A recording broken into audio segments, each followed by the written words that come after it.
Hello tout le monde, c'est Cindy, j'espère que vous allez bien. Comme vous avez pu le voir dans le titre, on se retrouve pour une story time. Je ne vous dirai pas comme la plupart des gens que je vous fais une story time parce que j'adore les regarder, parce que ce n'est pas vrai. Pour être franchement honnête, j'ai dû en regarder genre 3 ou 4 et j'en ai trouvé que une vraiment intéressante. Pour moi, faisait passer un message et qui avait vraiment un but réel. Maintenant les autres que j'ai regardés, j'ai vraiment abandonné au bout d'une minute parce que je me suis dit what the fuck, pourquoi elle nous raconte ça? Ça n'a aucun sens. Raconter sa vie pour raconter sa vie, mettre un petit accrocheur pour mettre un petit accrocheur pour que les gens cliquent, pour au final tu te retrouves devant une vidéo, tu fais ok, la meuf en fait il lui a rien arrivé. Je trouvais pas le concept très intéressant au départ, je vais pas vous mentir. Vous avez été plusieurs sur Snapchat, d'ailleurs si vous ne me suivez pas sur Snapchat il est temps de le faire. C'est juste là voilà, allez un petit de pub personnel. Et pour être honnête, quand j'ai vu les premiers messages sur Snapchat en me disant est-ce que tu pourrais faire une story time, j'ai fait le lien entre story et la story de Snapchat. Donc sur le moment j'ai pas compris et après j'ai eu une illumination, je fais ah ok je vois de quoi il parle. Je vous ai répondu d'ailleurs que si je trouvais une histoire vraiment intéressante avec un but et un message à faire passer pour vous, je le ferais, mais que sinon non, parce que je voyais pas l'intérêt de vous raconter ma vie pour vous raconter ma vie, ça ne sert à rien. Il est vrai qu'il m'est arrivé quelque chose il y a 1 an et demi et que je pense que je ne suis pas la seule à qui c'est arrivé. Je pense que ça arrive tous les jours et que malheureusement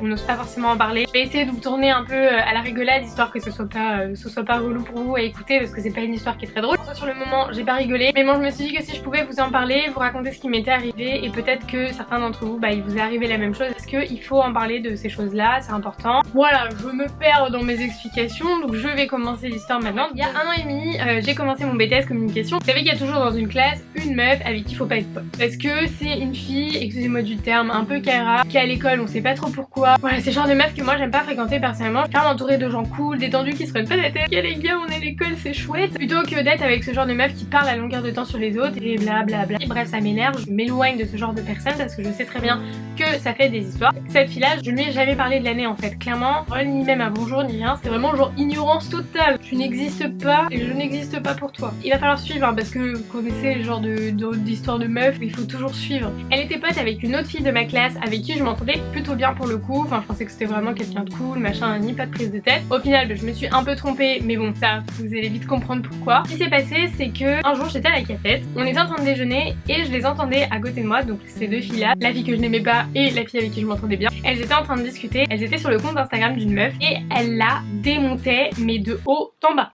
On adore ce genre de truc, c'est de la méchanceté mais tellement gratuite. Mais t'as vu sa gueule et si, et t'as vu comment elle était habillée là et cette photo et c'est quoi ci et c'est quoi ça. Vraiment c'était terrible. Et je sais pas si vous avez déjà eu ce sentiment d'être à côté de ce genre de meuf et de savoir pertinemment qu'elles sont en train de parler de votre gueule à 5 cm de vous. C'est un sentiment très agréable, on adore. Je savais pertinemment qu'elles parlaient de moi, elles étaient pas du tout discrètes. Enfin je sais pas comment vous dire mais je l'ai ressenti direct. Et j'ai rien dit parce que je suis pas une meuf en embrouille, j'en ai rien à foutre. Tu ne m'aimes pas, tu veux parler sur moi, eh bien parle sur moi, y a pas de souci. J'ai envie de dire parle. Vas-y, fais-toi kiffer. Et au final, ce qui s'est passé, on est monté en cours de droit et je suis quand même allée voir la fille qu'à la base j'appréciais et je lui ai dit écoute, me prenez pas pour une idiote, y a pas de problème, y a pas d'histoire. Juste dans ces cas-là, ne viens plus me dire bonjour, ne fais pas l'hypocrite avec moi, juste fais ta vie, je fais la mienne, y a pas de souci, on en reste là. Enfin vraiment en mode calme, genre j'étais détendue et voilà. Et la meuf niait en bloc, non c'est pas toi. Bref, elle assumait clairement pas. C'était la petite information importante. Ou pas. À ce moment là en fait quand je suis allée voir cette fille là pour lui dire ça, l'autre n'était pas dans la salle de classe, elle est remontée après. Ensuite l'autre est remontée et à ce moment là la fille à qui je venais de dire ça lui a expliqué ce que je lui avais dit en mode un peu énervé. Un truc de gamine au possible. Elles sont sorties de cours pour terminer leur petite discussion à mon sujet, très passionnante, vous l'imaginez bien. Et quand elles sont revenues, elles ont continué à parler, mais cette fois-ci elles se sont mises à parler en arabe. Je préfère dire que je ne suis absolument pas raciste, je suis une personne très ouverte, donc de ce côté-là il n'y a pas de souci. Mais clairement je trouve que parler en une autre langue d'une personne présente dans la pièce, juste histoire qu'elle comprenne pas, peu importe la langue avec laquelle vous allez vous exprimer, on le sentira quand même. Enfin moi je l'ai senti clairement que ça continue à parler sur moi. Enfin je veux dire il y a un moment, quand tu es persécuté entre guillemets, tu le sens, il y a surtout quand t'es dans la même pièce que moi, ça sert à rien de parler dans une autre langue, clairement je comprendrais que t'es en train encore de te foutre de ma gueule. Sans problème quoi, je suis à côté de toi mais tu continues. J'ai trouvé ça vraiment déplacé de faire ça. Et donc je lui ai clairement dit, je lui ai dit mais ça y est c'est bon, passe à autre chose. Ça y est c'est bon, on continue, faites votre vie. Et en fait c'est compréhensible, je veux dire il y a un moment, tu craques quand on parle.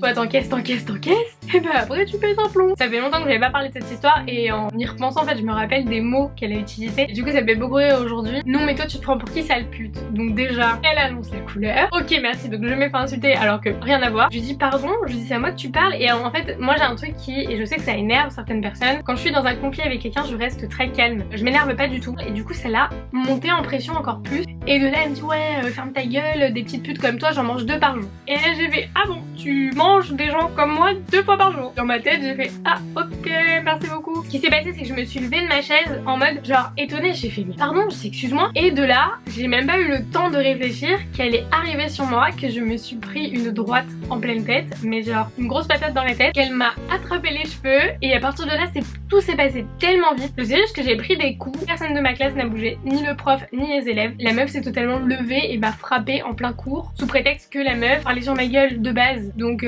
bon, à partir de là il y a quand même un souci. J'étais près de la porte donc ça déjà c'était une chance d'être près de la porte. J'ai juste eu le temps d'attraper mon ordi, mon sac et je me suis barrée. Je suis sortie de ma salle de cours. Je tremblais tellement j'avais eu peur. On se rend pas compte mais quand quelqu'un ose lever la main sur vous, quelqu'un que vous ne connaissez pas, on se rend pas compte de l'impact que ça peut avoir, mais vraiment je me sentais mais pas bien du tout et je tremblais, je pleurais clairement. Je suis descendue en bas voir des responsables, j'aurais dit écoutez il faut que je voie quelqu'un de la direction maintenant, c'est pas possible, je viens de me faire frapper en plein cours, personne ne bouge, c'est quoi ce bordel quoi. En fait ils nous ont affrontés directement en face à face, assis autour d'une table. Donc moi j'étais encore très énervée mais je suis restée très calme. Et la fille en face de moi, genre pour elle il y avait pas de souci, pour elle je l'avais cherché, je l'avais même mérité limite. Je sais pas comment on peut dire que quelqu'un mérite de se faire taper mais ok. Là clairement je m'étais fait frapper en cours, j'étais déjà assez mal. À partir de là vous vous dites mais c'est mort, je reviens plus en cours. Et en fait ce qui s'est passé c'est qu'après ça a été encore pire et donc je vais vous raconter pourquoi. Vous pouvez dire ce que vous voulez, que c'est balancer les gens, enfin je sais que ça c'est un truc qui se dit beaucoup au lycée. Il y a pas, quand quelqu'un fait quelque chose de mal, il doit payer pour ce qu'il a fait, il prend ses responsabilités. À partir du moment où tu sais que tu te permets de lever la main sur quelqu'un, mais tu sais qu'il y aura des conséquences derrière et il faut pas les ignorer,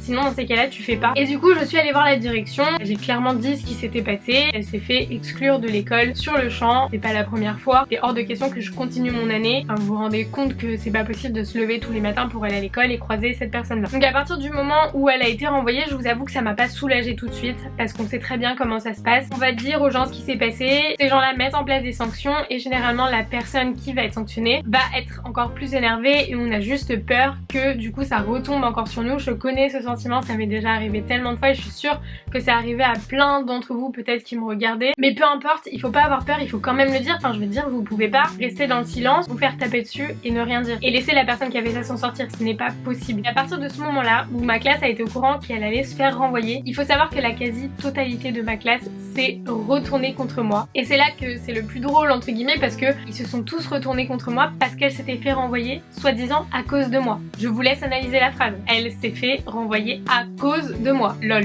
À quel moment je suis responsable? Voilà. Parce que j'ai un compte Instagram, parce que je mets des photos de moi, parce que il y a de la jalousie entre filles. Là je l'ai mérité du coup. Il y a un moment il faut arrêter les conneries, il faut être un minimum mature, il faut réfléchir, il faut grandir. Ils m'ont tous dit oui si tu reviens en cours on va te faire la misère. De toute façon personne va te parler, personne va te calculer. À partir de là, genre vous avez juste l'impression d'être une merde en fait. Déjà les gens se permettent de m'humilier en étant à 5 cm de moi, ensuite ils se permettent de lever la main sur moi et en plus de ça, genre les autres en rajoutent une couche, genre c'est la débilité totale là dans laquelle on était hein. Du coup à partir de là j'ai vraiment pris peur dans le sens où j'avais la boule au ventre de me dire la semaine prochaine il va falloir que je retourne à l'école et c'était clairement pas possible. Et j'avais peur du regard des autres, j'avais peur de ce qu'ils allaient être capables de me dire, de faire, même juste l'ignorance, enfin l'ignorance vous savez très bien ce que ça fait mal, surtout quand on l'a pas mérité. Du coup avec ma famille, particulièrement ma soeur qui m'a pas mal aidée dans cette histoire, que je remercierai jamais assez parce que clairement c'est un truc qui m'a vraiment beaucoup affectée. Après ça j'ai passé la semaine chez elle, j'étais vraiment pas bien, j'avais pas envie de voir du monde, j'avais pas envie de sortir, je me sentais humiliée, je me sentais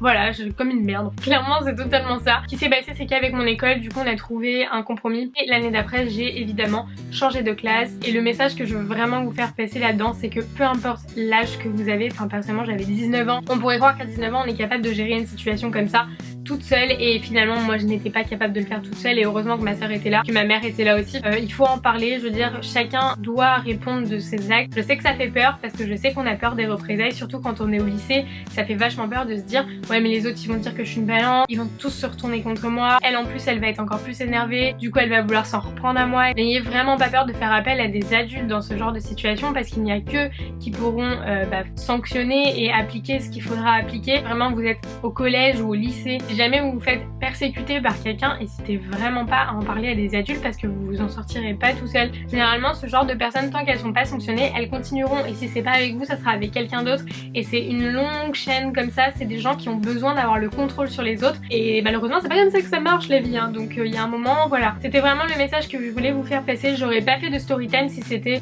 pas vraiment intéressant. En tout cas j'espère que vous voyez le but et le message que je veux vous faire passer par cette vidéo. On a parfois besoin de faire appel à des gens qui vont pouvoir prendre votre défense, qui vont pouvoir vous protéger, et il faut pas hésiter à les appeler quand vous en avez besoin. Enfin voilà, j'espère que vous avez compris le message. N'hésitez pas si vous voulez qu'on en parle dans les commentaires, si vous aussi vous avez vécu ça ou quoi que ce soit, n'hésitez pas à me dire. Enfin moi je vous dis, ça me blesse plus d'en parler, donc ça me dérangera pas d'en parler avec vous. En tout cas je vous fais d'énormes bisous et je vous dis à très vite dans une prochaine vidéo.